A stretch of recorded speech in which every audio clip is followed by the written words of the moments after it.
Hello, আবার আড্ডা দিতে চলে এসেছি, কিন্তু এই আড্ডাটা এই শেষ হবে না, অনেকক্ষণ ধরে হবে। আর আমরা এখন চলেছি হাওড়া স্টেশন থেকে, ট্রেনটা সবে ছেড়েছে। 3 বন্ধু মিলে যাচ্ছি, এখনই বলবো না যাচ্ছি, তার কারণ এখন বললে আড্ডাটা সবাই ধরে ফেলবে কোথায় যাচ্ছি, তাই ক্রমশ প্রকাশ্য। গুড ইভিনিং বললাম, কিন্তু এখন গুড নাইট প্রায়, তাই জন্য ওয়েট করে থাকো, কালকে দেখি কোথায় তোমাদের দেখাতে পারি নতুন আড্ডা।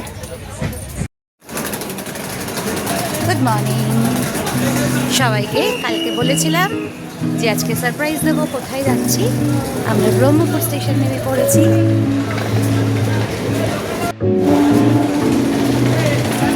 এই যে আমার বন্ধুরা চলেছে, এই হলো ব্রহ্মপুর স্টেশন। এবার ব্রহ্মপুর স্টেশনে কোথায় যাচ্ছি সেটা এখনই বলবো না, সবাই তো আজকে সকালের আড্ডা শুরু হলো, দেখা যাক আস্তে আস্তে তোমাদের বলবো কোথায় যাবো, কোথায় কী দেখবো। ততক্ষণ আমার সাথে থাকো। টাটা। চলে এসেছি প্রথম গন্তব্যতে, এখনো বলবো না আমরা কোথায় এসেছি। এটা ব্রহ্মপুরের প্রথম আমাদের ডেস্টিনেশন, সেটা হলো সোনাপুর বিচ।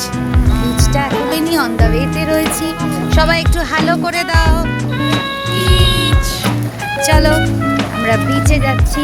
যেহেতু এটা উড়িষ্যাতে এখানে হিলও আছে, সিও আছে, তাই আমরা প্রথম বিচ স্টার্ট করেছি আমাদের ডেস্টিনেশন। আর যাচ্ছি প্রথম সোনাপুর বিচ।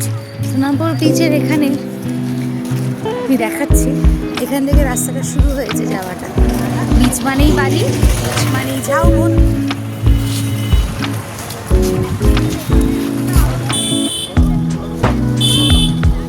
সামনে গেলে পরে আমরা পাবো সি বিচটা।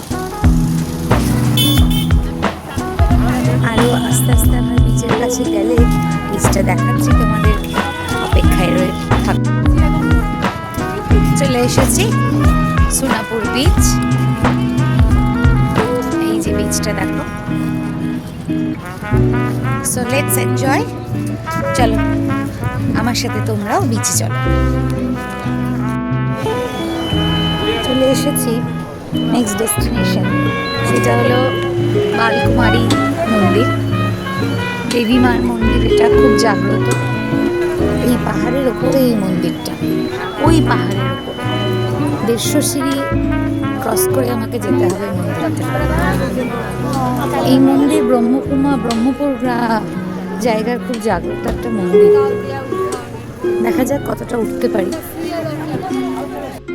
এই হলো সেই বালাকুমারী মন্দির, এই সেই মূর্তি যেটা 150 সিঁড়ি অতিক্রম করে আমাদের পাহাড়ের উপরে মন্দিরটা। দেবী মার মূর্তিটা খুব ছোট, কিন্তু এটা খুব জাগ্রত ব্রহ্মপুরে। চলে এসেছি আমার পরের ডেস্টিনেশন, সেটা হলো বাঘালতি ড্যাম। এটা হচ্ছে উড়িষ্যার একটা ইম্পর্টেন্ট ইরিগেশন প্রজেক্ট। বাঘালা নদীর ওপরে এই ড্যামটি, আর ড্যামটির বিশেষত্ব যে চারিদিকে স্টেম। এখন আমরা চলে এসেছি মানাকাডাডিয়ান ওয়াটারফল।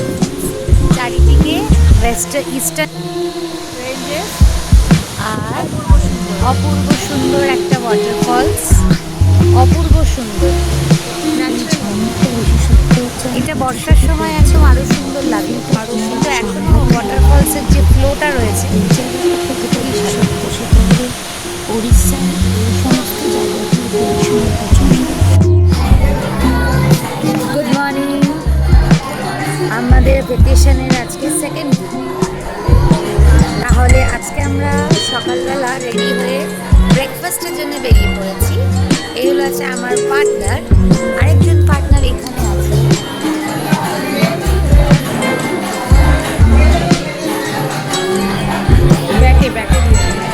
এই যে আমার পার্টনার বসে রয়েছে সামনে, ইডলি আছে, ওরও ইডলি আছে, কিন্তু আমি পুরি অর্ডার করেছি। আজকে আমাদের ডেস্টিনেশন হচ্ছে জিরাং মনাস্ট্রি আর একটা ওয়াটারফল দেখি। এই হলো রেস্টুরেন্ট। রেস্টুরেন্টে গম গম করছে, খুব চলতি রেস্টুরেন্ট। আমাদের হোটেলের উপর দিকেই রেস্টুরেন্ট। আমাদের হোটেলের নাম হোটেল বুডু ইন্টারন্যাশনাল, আর এটা হলো ঠিক উল্টো দিকে, আর টিফিনের জন্য ফেমাস।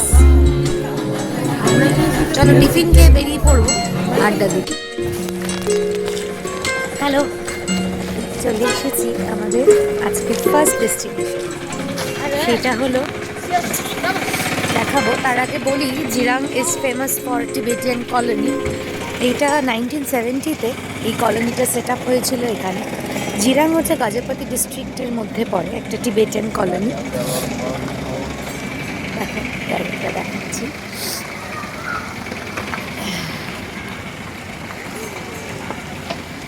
এটা হলো মনাস্ট্রি। এরপরে আমি দেখাবো ভিতরে আরও অনেক জিনিস আছে এখানে। 1970-তে এখানকার যে চিফ মিনিস্টার ছিল ওড়িশা, বিরজু পটনায়ক, ও অল টিবেটিয়ান রিফিউজিসের ওদের থাকার জন্য এই জায়গাটা দিয়েছিল। তখন থেকে টিবেটিয়ানরা এখানে একটা কলোনি সেট আপ করে, আর এই জায়গাটা আজকে সুন্দর তৈরি হয়েছে। এই জায়গাটার নাম জিরাং, গাজীপুর ডিস্ট্রিক্ট অফ ওড়িশার মধ্যে পড়ে। চলো আস্তে আস্তে দেখাচ্ছি। এই হলো জিরাং মনাস্ট্রি, ভেতরে ঢুকেছি এখন।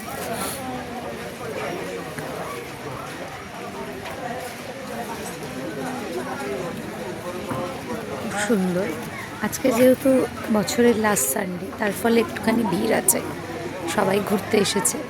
এখান থেকে এখানে ভুবনেশ্বর, কটক, আরও লোকাল যে সমস্ত ডিস্ট্রিক্ট আছে তারা চলে আসে এখানে পিকনিক করতে, ঘুরতে।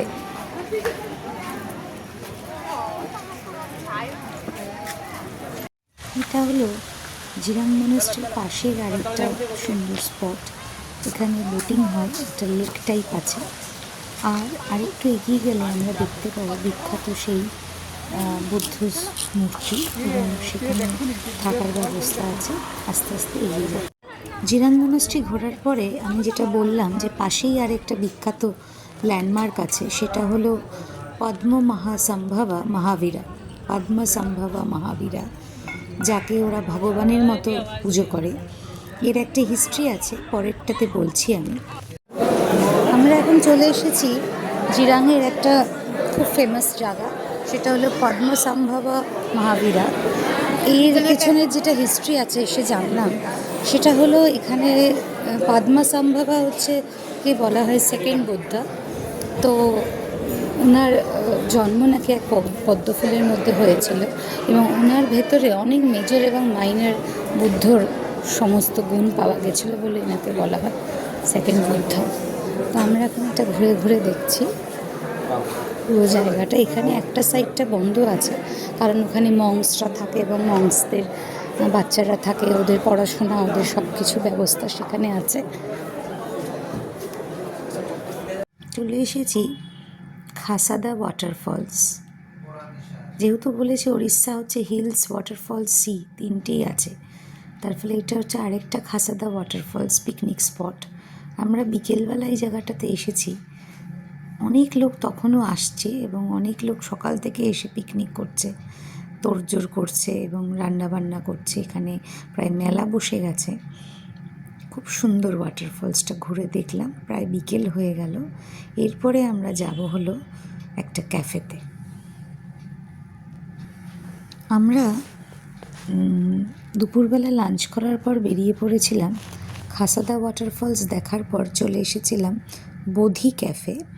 এটাও জিরাং মনাস্ট্রির কাছেই খুব সুন্দর একটা ক্যাফে, যেটা সন্ধেবেলা লাইট দিয়ে অপূর্ব সুন্দর লাগে। ক্যাফেটা খুব কোজি। ওখানে আমরা কফি খেলাম আর পিৎজা খেলাম আর সন্ধ্যেটা কাটালাম। তারপর আস্তে আস্তে আমরা হোটেলের দিকে এগিয়ে গেলাম। কিন্তু ক্যাফেটার অ্যাম্বিয়েন্স এত ভালো লেগেছিল। এটা হচ্ছে বাইরের জায়গাটা ক্যাফেটার, যেখানে বসার জায়গা আছে, কিন্তু ঠান্ডা বলে আমরা আর বাইরেটাই বসিনি। এখন আমরা চলে এসেছি মহেন্দ্রগিরি থেকে অনেকটা নিচে, গন্দাহাটি ওয়াটারফলস। উড়িষ্যাতে ওয়াটারফলস যেরকম অনেক আছে, সেরকম আবার ছোট ছোট হিলস আছে। আর এই ওয়াটারফলসগুলো অনেক উঁচু পাহাড় থেকে পড়ছে না, একদম নিচ থেকে পড়ছে, কিন্তু জলের স্রোত সাংঘাতিক, খুব ফ্লো আছে জলের। দূর থেকে দেখাচ্ছি ইস্টার্ন ঘাটটা পুরো আমাদের স্টেটটাকে ঘিরে রয়েছে, আর মাঝখান দিয়ে চলে গেছে ওয়াটারফলসগুলো। চলে এসেছি লাস্ট গন্তব্য গোপালপুর সি বিচ। পাহাড় ঘুরেছি, প্লেটো ঘুরেছি, এখন চলে এসেছি আমরা গোপালপুর সি বিচ। এরপরেই আবার ট্রেন। এবছরের মতো শেষ যাত্রা, কিন্তু মনটা খুব খারাপ। যাই হোক, বছর শেষ হবে, আমাদের ঘোরাও শেষ। নতুন বছর পড়লে নতুন করে ডেস্টিনেশনস আবার খুঁজতে শুরু করব। দেখিয়ে দিচ্ছি বিচ। আজকে সমুদ্র উত্তাল, প্রচুর ভিড় এখানে। আমরা ওই দূরে লাইট হাউস অবধি যাব। ছিল আমাদের জিরাং ট্যুর।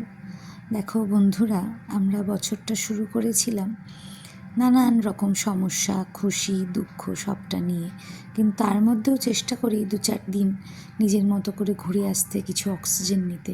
কারণ প্রত্যেকের লাইফে অনেক সমস্যা আছে, অনেক কষ্ট আছে, কিন্তু আমাদের ভালোভাবে বাঁচতে হবে, নিজেকে ভালোবাসতে হবে। আর আমি যদি এটা করতে পারি, তাহলে আমি আমার আশেপাশে যারা আছে তাদেরকে ভালো রাখতে পারবো, এটা আমার বিশ্বাস। আর আশা করি তোমরাও আমার ব্লগ দেখে বুঝবে যে ভালো থাকার জন্য একটু চেষ্টা করি, আর ভালো রাখার জন্যও চেষ্টা করি। তাই হয়তো এইভাবেই মাঝে মাঝে বেরিয়ে পড়ি একটু পিওর অক্সিজেন নেওয়ার জন্যে। আর কিছুই না, হয়তো সামর্থ্য খুবই কম, প্যাকেজের কষ্ট খুব কম, আমরা খুব বড় হাইফাই হোটেলেও থাকি না, কিন্তু এই যে আনন্দটা ভরপুর করি, পুরো লাইফটাকে মাস্তিতে ভরিয়ে রাখি, এটাই হলো আমার পাওনা এই ছোট্ট ছোট্ট ট্রিপের মাধ্যমে। তো আশা করি 2026 সবার ভালো যাবে। টাটা।